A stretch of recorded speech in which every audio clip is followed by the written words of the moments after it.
Calculus is hard because it is different. It introduces completely new concepts, such as the limit, the derivative, and the integral. These are novel concepts that appear completely unintuitive and hard to grasp. When students don't understand the concepts, their applications are next to impossible. So, to understand calculus, we first must reinforce the concepts that are fundamental to its foundation. I believe the key to understanding calculus lies in teaching these concepts. The algebra and complicated math that trips students up can be learned in time, but a student who never grasps the fundamental ideas of calculus can never succeed. So, let's take a step back from everything we know about math and try to learn calculus in a whole new way. So, infinity is really cool because it allows us to talk about things that are either really big or really small.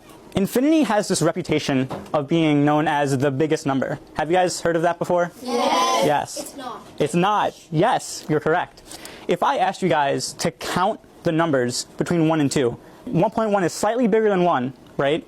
And it definitely is between 1 and 2. We all agree? Yes. So right now, we have one number between 1 and 2. 1.11 is also between 1 and 2, right? It's a little bit bigger than 1.1, right? Yes. So now we have two numbers that are definitely between 1 and 2. 1.111. This is also between 1 and 2. So if we keep adding ones, that's what this ... means over there. That means we can just keep adding 1 on to the end of this number forever. And every single time we add 1 on, the number gets a little bit bigger, right? So it's a unique number. It's a different number that's between 1 and 2 every single time we do this. And if we keep counting these numbers, as in how many numbers are between 1 and 2, we'll never end. That is infinity. Infinity is a concept.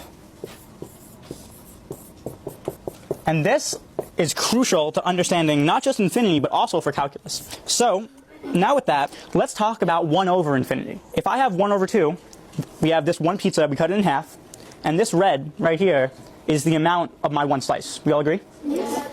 So now let's go to 1 over 3. We have this one pizza, and we divide it into 3 equal slices. This red slice is the amount of one slice. And now if we divide it into 4, what do we notice? It gets even smaller, right? So when we have 1 over 5, it's a little bit smaller. Okay? 1 over 6, 1 over 15.